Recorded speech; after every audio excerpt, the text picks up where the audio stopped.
I call on Government Order of the Day number 6. Ngatikahu ki Whangaroa Claim Settlement Bill, first reading. The Honourable Christopher Finlayson. Mr Speaker, I move that the Ngatikahu ki Whangaroa Claim Settlement Bill be now read a first time, and I nominate the Māori Affairs Committee to consider the bill. And I want to begin by welcoming the representatives of Ngatikahu ki Whangaroa who are in Parliament today to attend this first reading. And I want to set out some of the background to this very important deed of settlement. It was 18 December of last year when I signed the deed of settlement on behalf of the Crown with Ngatikahu ki Whangaroa. The deed and this treaty settlement bill put to rest some very, very long-standing grievances of this iwi. Ngatikahu ki Whangaroa are the descendants of Kahukura Ariki. They describe their ancestral lands as being between the eastern side of the Manganui Harbour and the Whangaroa Harbour. And I've only been to their rohe a couple of times, but it is a truly beautiful part of the country.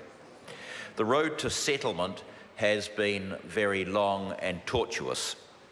It was as far back as 20 September 2001 that the Crown recognised the mandate of Ngatikahu ki Whangaroa Trust Board to negotiate on behalf of the iwi. On 19 October 2004, the Crown and the Trust Board signed terms of negotiation, and on 22 December 2007, the Crown and the Trust Board signed an agreement in principle for the comprehensive settlement of the historical treaty claims. Stony Creek assets, which comprise approximately 3,000 hectares, including Stony Creek Station and the Thompson and Clark Block stock and plant, are Crown property and are key features of the settlement package. Since the signing of the 2007 AIP, progress on the settlement was stalled because of an occupation of the station by some dissenting members of Ngāti Okiwa Hapu of Ngatikahu ki Whangaroa. Between 2007 and 2013, the Crown attempted to resolve the occupation of the station so as to facilitate an outcome that would lead to this settlement. On 7 June last year, in 7 June 2014, the Crown and Ngatikahu ki Whangaroa signed the 2014 refined Crown offer, and on 5 June 2015, the Crown and Ngatikahu ki Whangaroa initialled the deed of settlement, and after the initialling, of course, the iwi took the settlement package back to the wider community for ratification. Hui were held, and following a vote, 78% of those who voted indicated their support for the settlement.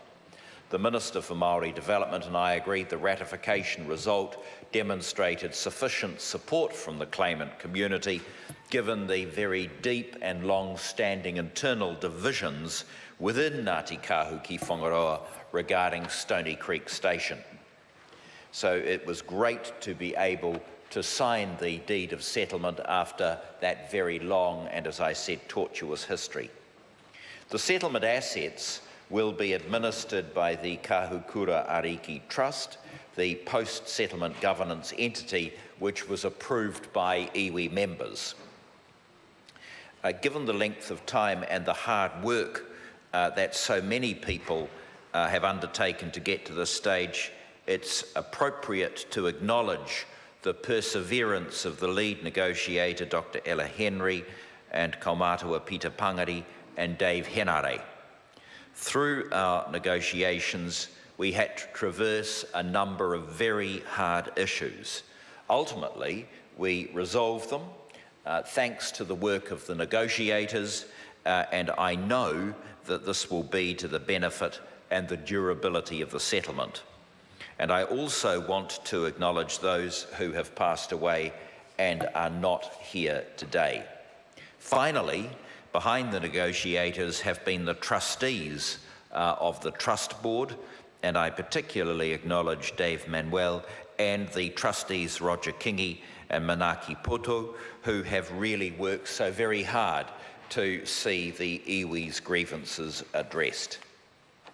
Mr. Speaker, the settlement addresses the historical grievances the iwi has carried for so long, including the Crown's failure properly to investigate pre-treaty land transactions, its failure adequately to protect reserves set aside for Ngatikahu ki Whangaroa, large-scale land purchases that did not take customary interests into account, once again, the third time this morning, compulsory takings for public works and a scenic reserve, and the impact of the surplus lands policy and the Native Land Court.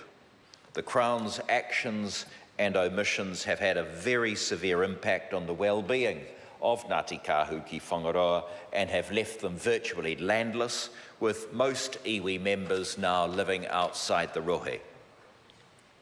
The settlement package includes an historical account, the Crown acknowledgements, and importantly the Crown apology. It also deals with the issue of Stony Creek Station.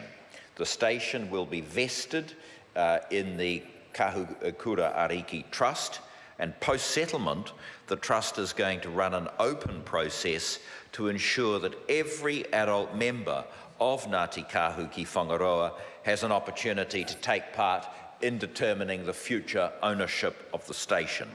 And this is very important as it empowers the iwi to decide who will ultimately own the land.